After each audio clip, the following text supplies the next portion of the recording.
Tapi harus kita ketahui bahwa pemahaman ini masih sangat dangkal, masih sangat sederhana. Bahkan dalam hidupnya menolak diri untuk bekerja, tetapi memilih untuk tidak bekerja.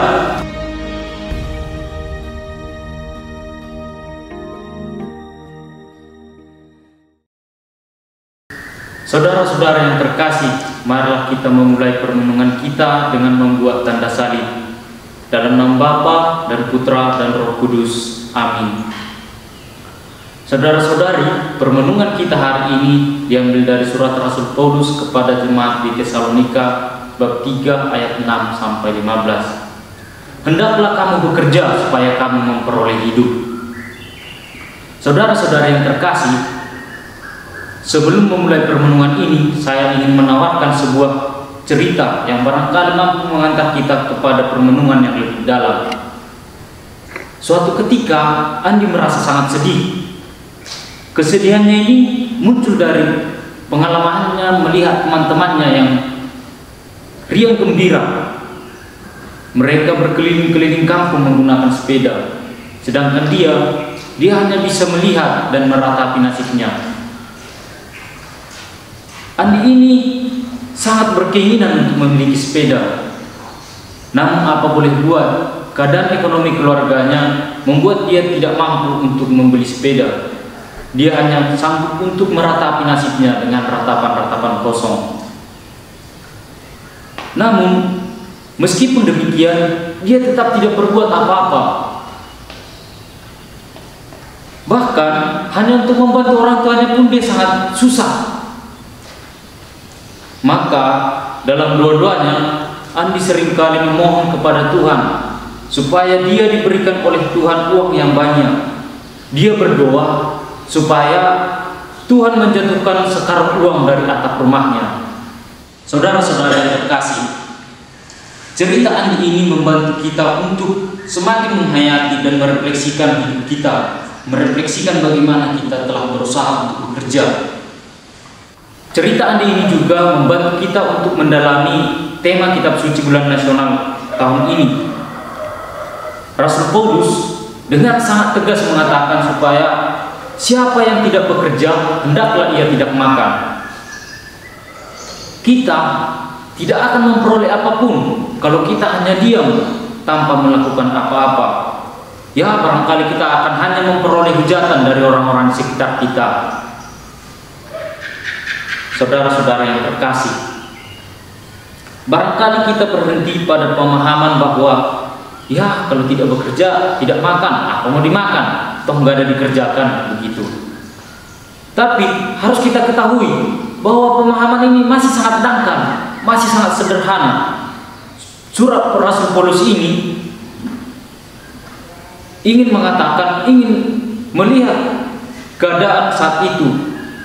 Dia melihat keadaan saat itu di Tesalonika bahwa banyak orang yang sangat bermalas-malasan, bahkan dalam hidupnya menolak diri untuk bekerja.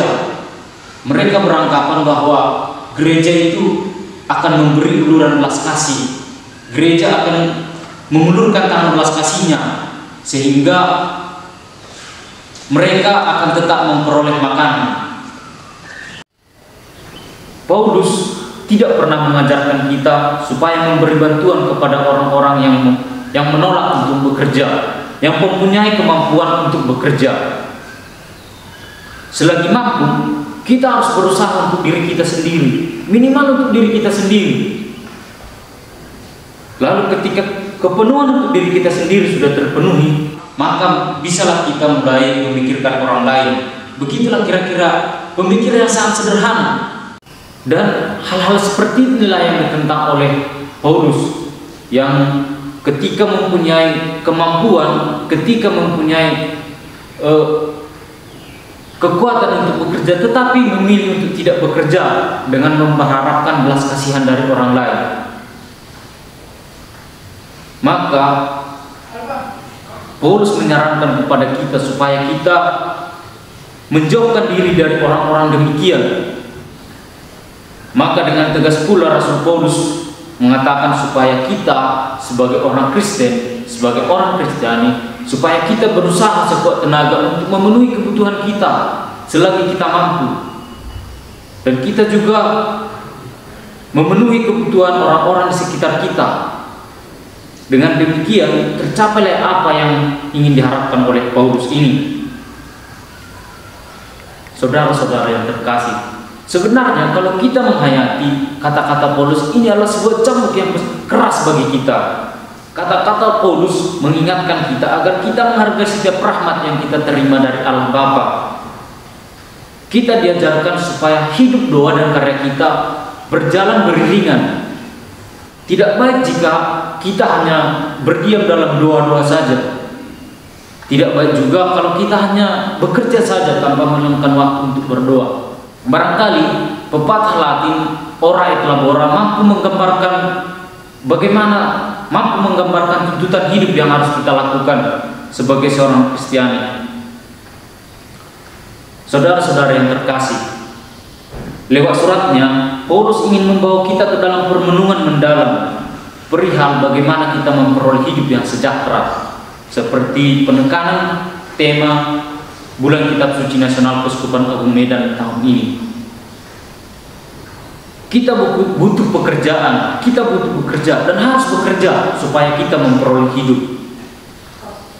Lebih dalam lagi, kalau kita bisa menghayati bahwa pekerjaan itu membawa kita kepada situasi hidup yang lebih sejahtera. Karena lewat pekerjaan itulah, lewat bekerja itulah kita akan semakin disejahterahkan. Maka pesan Rasul Paulus menjadi pukulan bagi kita, menjadi permenungan bagi kita.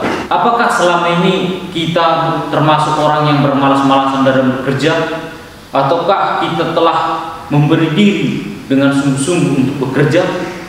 Hidup sejahtera, hidup tanpa berkekurangan tentu menjadi dambaan semua orang. Tidak ada orang yang ingin hidupnya melarat. Maka untuk itu, marilah kita mulai berpikir, mulai bertindak untuk memperrajin diri kita untuk bekerja supaya kita semakin sejahtera. Kita semua diberi kemampuan yang berbeda-beda. Kita harus sadar itu, bahwa kita tidak sama dengan orang lain. Bahkan dengan saudara kita pun kita tentu sudah berbeda kemampuan. Karena kita ini unik, mempunyai keunikan masing-masing. Doa dan karya adalah satu kesatuan yang harus kita pertahankan dalam hidup kita. Doa dan karya ini mengantarkan kita kepada hidup sejahtera, hidup bahagia yang kita nanti-nantikan. Saudara-saudara yang terkasih, semoga lewat permenungan ini kita semakin menghargai segala rahmat yang kita terima dari Allah Bapa. Hidup sejahtera secara rohani dan jasmani adalah nilai yang ingin kita bangun, nilai yang ingin kita terapkan dalam hidup kita. Maka marilah kita untuk semakin giat bekerja demi kesejahteraan hidup kita. Bekerja dan berdoa menjadi jalan memperoleh hidup sejahtera. Kita harus tahu itu. Semoga rahmat Allah yang Maha Kuasa menyertai kita sekalian dalam segala karya dan usaha kita setiap hari. Amin.